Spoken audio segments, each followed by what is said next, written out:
اسی مہینے میں 24 نومبر کو یہاں آل انڈیا مسلم پرسنل لا بورڈ کی بنگلور میں اسی کیمپس میں دارالعلوم سبیل الرشاد کے اندر 29واں اجلاس ہونے جا رہا ہے،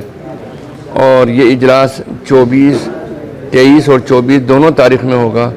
23 کی صبح سے یہ میٹنگ شروع ہوگی اور 24 کی دوپہر تک چلے گی۔ اس میں الگ الگ سیشن ہوں گے، جنرل باڈی میٹنگ بھی ہوگی، اور یہ انتخابی اجلاس ہے۔ اس میں جو جگہیں ایک طریقے سے خالی ہو گئی ہیں ان کو پر بھی کیا جائے گا، اور ساتھ ہی ساتھ یہ کہ ایگزیکٹو باڈی کی بھی میٹنگ ہوگی، اور شام کو یعنی 24 تاریخ کی شام میں ایک پبلک میٹنگ بھی ہوگی قدوس عیدگاہ کے اندر۔ تو اس کا مقصد یہ ہے کہ جو ایجنڈا ہے، بہت سارے ایجنڈے ہیں، الگ الگ کمیٹیاں اپنی اپنی رپورٹ پیش کریں گی، اور اس کا ایک ایجنڈا یہ بھی ہے کہ جو وقف بل آ چکا ہے اور جے پی سی کے اندر وہ ابھی زیر غور ہے، اور الگ الگ رائے لوگوں سے لی جا رہی ہیں۔ اس سلسلے کے اندر رائے مانگی گئی تھی ای میل کے ذریعے تمام لوگوں سے، اسٹیک ہولڈر سے۔ تو مسلم پرسنل لا بورڈ کی طرف سے بھی تقریباً 13 دن کے اندر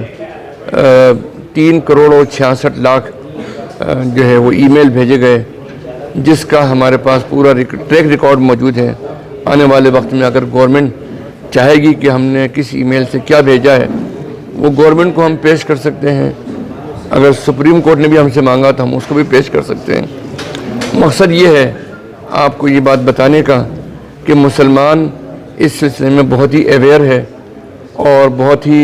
ایک طریقے سے بیدار ہے، اور اس نے 13 دن کے اندر 3 کروڑ اور 66 لاکھ ای میل کے ذریعے اس بل کے وروਧ میں یہ ثابت کر دیا ہے کہ مسلمان کو یہ بل کسی بھی طریقے سے منظور نہیں ہے، اور گورنمنٹ کو مسلمانوں کی اس بات کا احترام کرنا چاہیے as a citizen of India, اور ان کو مسلمانوں کے اس ویو کو ریسپیکٹ دینی چاہیے کہ مسلمان جب اس ملک میں وقف میں کوئی ترمیم نہیں چاہتا ہے تو اس ترمیم کو گورنمنٹ واپس لے لے۔ اس لیے کہ اب تک جتنے بھی قانون آئے ہیں ایمنڈمنٹ کے، ترمیمات کے، وہ سب وقف کو مضبوط کرنے کے لیے آئے ہیں، لیکن مسلمانوں کو یہ احساس ہی نہیں بلکہ یقین ہے کہ یہ جو ترمیم کا بل لایا گیا ہے، یہ ایمنڈمنٹ بل لایا گیا ہے، یہ بل مسلمانوں کے وقف کو کمزور کرنے کے لیے اور اس کو بے اثر اور ان ایفیکٹیو کرنے کے لیے لایا گیا ہے۔ لہٰذا ہم اس سلسلے میں جو بھی پالیسی بنے گی گورنمنٹ وہ بنے گی، اور کس طریقے سے اس موومنٹ کو آگے چلانا ہے وہ مسلم پرسنل لا بورڈ اس کی راہ طے کرے گا۔ ہم امید کرتے ہیں کہ گورنمنٹ اس بات پر پورا دھیان دے گی، اور ہماری سوچ بہت پازیٹیو ہے